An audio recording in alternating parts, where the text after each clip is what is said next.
Hello नमस्कार, welcome to Gargi news India में आस्था शर्मा। तो आइए आज की बड़ी खबरों पे नजर डालते हैं। नरेंद्र मोदी ने बेंजामिन नेतन्याहू से फोन पर पश्चिम एशिया की मौजूदा स्थिति पर चर्चा की और क्षेत्र में बढ़ते तनाव पर चिंता जताई। प्राइम मिनिस्टर मोदी ने अमेरिका इजराइल के संयुक्त हमले के बाद हिंसा रोकने और जल्द से जल्द शांति बहाल करने की आवश्यकता पर जोर दिया। मनीष सिसोदिया ने कार्यकर्ताओं से साहस के साथ काम करने और जांच एजेंसियों से न डरने की अपील करते हुए नरेंद्र मोदी को हटाकर अरविंद केजरीवाल को प्रधानमंत्री बनाने का आह्वान किया। नरेंद्र मोदी ने सीसीएस की बैठक की अध्यक्षता कर पश्चिम एशिया की मौजूदा स्थिति की समीक्षा की।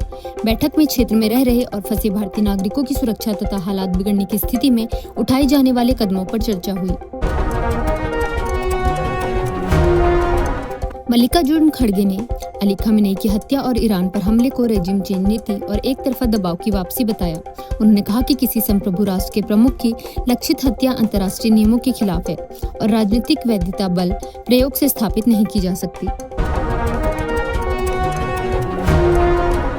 नरेंद्र मोदी ने मोहम्मद बिन जायद अल नहयान से बात कर यूएई पर हुए हमलों की निंदा की और कहा कि भारत एकजुटता के साथ उनके साथ खड़ा है। उन्होंने भारतीय समुदाय की देखभाल के लिए आभार जताते हुए क्षेत्रीय शांति, सुरक्षा और तनाव कम करने के प्रयासों का समर्थन दोहराया। गृह मंत्रालय ने अमेरिका इजराइल के ईरान पर सैन्य हमलों के बाद संभावित हिंसा को देखते हुए सभी राज्यों को अलर्ट रहने और प्रदर्शनों पर कड़ी निगरानी रखने के निर्देश दिए हैं। भारतीय एयरलाइंस ने पश्चिम एशिया और उससे आगे के लिए लगभग 350 उड़ानें रद्द कर दी हैं, क्योंकि क्षेत्रीय तनाव और एयर स्पेस प्रतिबंधों से यातायात प्रभावित हुआ है। यूएई ने उन यात्रियों के लिए जो फंसे हैं रहने और खाने का खर्च सहित सहायता देने का फैसला किया है। ओमान के हारमुज जलड मरुमध्य में एक तेल टैंकर पर हमला हुआ, जिसमें 20 क्रू में 15 भारतीय थे और 4 लोगों को चोटें आई। सभी को सुरक्षित निकाल लिया गया। इस बीच ईरान यूएस इजराइल संघर्ष के बीच विमान यात्राएं प्रभावित हुई। विपक्षी दलों ने अली खामेनेई की हत्या को अनैतिक और अवैध बताते हुए इसकी कड़ी निंदा की। जम्मू कश्मीर में नेशनल कॉन्फ्रेंस सहित कई दलों ने अमेरिका इजराइल के ईरान पर हमलों का विरोध करते हुए शांति की अपील की। जीवी सेल्वम ने कहा कि एआई को ऑटो पायलट नहीं बल्कि को पायलट की तरह इस्तेमाल करना चाहिए। वेलोर इंस्टीट्यूट ऑफ टेक्नोलॉजी के उपाध्यक्ष ने कहा कि एआई खतरा नहीं बल्कि एक अतिरिक्त टूल है जो उपयोगकर्ता पर निर्भर करता है। इजराइल द्वारा हिजबुल्लाह पर हमलों के साथ ईरान इजराइल संघर्ष पूरे पश्चिम एशिया में फैल गया, जिसका असर भारतीय शेयर बाजार में भारी गिरावट के रूप में दिखा। ईरान ने साफ कहा है कि वह अमेरिका से कोई बातचीत नहीं करेगा और क्षेत्र में बढ़ते युद्ध के लिए अमेरिकी नीतियों को जिम्मेदार ठहराया।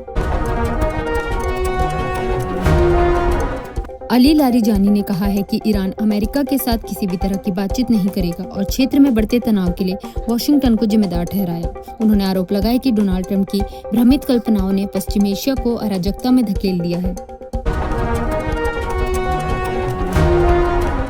डोनाल्ड ट्रंप ने एक वीडियो संदेश में कहा कि अमेरिका इजराइल ईरान संघर्ष में मारे गए अमेरिकी सैनिकों की मौत का बदला लेगा। उन्होंने चेतावनी दी कि संघर्ष खत्म होने से पहले संभव है कि और अमेरिकी सैनिकों की जान जाए। दुबई की सुरक्षित और टैक्स फ्री हब वाली छवि उस समय हिल गई जब ईरानी हवाई हमलों के धमाकों ने पूरे इलाके में दहशत फैला दी। ईरान ने अमेरिका और इजराइल के बड़े हमलों के जवाब में यूएई और उसके पड़ोसी देशों को निशाना बनाया, जिससे क्षेत्र में अफरा तफरी और डर का माहौल बन गया। अमेरिकी अधिकारियों को तेहरान में खामेनेई की हत्या के बाद भी ईरान में शासन परिवर्तन की संभावना पर संदेह है। सूत्रों के अनुसार राष्ट्रपति डोनाल्ड ट्रंप ने पहले संकेत दिया था कि ईरान की सरकार को गिराना और उसके मिसाइल व परमाणु कार्यक्रम को कमजोर करना अमेरिका के लक्ष्यों में शामिल है। तेल की कीमतें खाड़ी में हो रहे तनाव और संभावित स्ट्रेट ऑफ हॉर्मज के बंद होने के डर से वैश्विक बाजारों में तेजी से 7.5% से भी अधिक बढ़ गई है। विशेषज्ञों का कहना है कि अगर यह मुख्य तेल पारगमन मार्ग पूरी तरह बंद हो जाता है तो कीमतों में और उछाल आ सकता है, जिससे वैश्विक ऊर्जा आपूर्ति प्रभावित होगी। द्रौपदी मुर्मू ने दिल्ली सरकार की 4 महिला कल्याण योजनाओं का शुभारंभ किया, जिनका उद्देश्य महिलाओं को आर्थिक और सामाजिक रूप से सशक्त बनाना है। राष्ट्रपति ने राशन कार्ड धारक परिवारों को होली और दिवाली पर हर साल 2 मुफ्त LPG सिलेंडर देने की योजना भी लॉन्च की।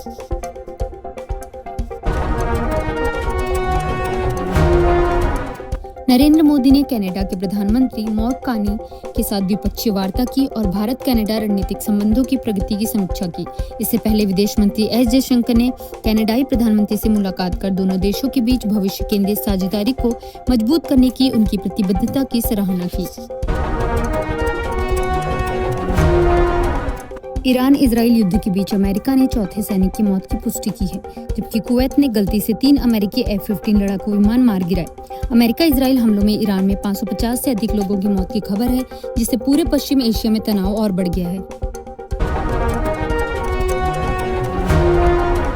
कश्मीर में अयातुल्ला अली खामेनेई की मौत के खिलाफ दूसरे दिन भी भारी प्रदर्शन जारी रहे, जहां सुरक्षा प्रतिबंधों के बावजूद कई इलाकों में लोग सड़कों पर उतरे और विरोध जताया।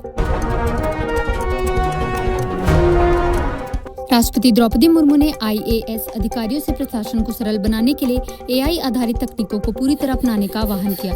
उन्होंने कहा कि तकनीक और नवाचार तेजी से शासन व्यवस्था को बदल रहे हैं, इसलिए आधुनिक समाधानों का प्रभावी उपयोग जरूरी है। अमेरिका ने बताया कि कुवैत में 3 F-15E लड़ाकू विमान फ्रेंडली फायर की वजह से दुर्घटनाग्रस्त हुए। US सेंटकॉम के अनुसार कुवैती एयर डिफेंस ने गलती से इन विमानों को मार गिराया और घटना की जांच जारी है।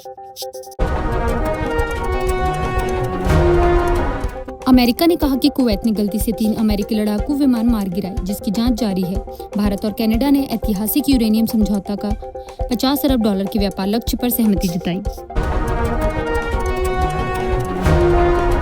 पूर्व इसरो अध्यक्ष AS किरण कुमार ने कहा कि भारतीय अंतरिक्ष कार्यक्रम की उपलब्धियों से आम लोगों के जीवन में बड़ा बदलाव आया है। उन्होंने AI और मशीन लर्निंग पर चिंता जताते हुए कहा कि मशीनों पर बढ़ती निर्भरता से हमारी सोचने की क्षमता प्रभावित न हो। तो ये थी आज की बड़ी खबरें। बने रहिए गार्गी न्यूज इंडिया के साथ। मैं आस्था शर्मा, धन्यवाद।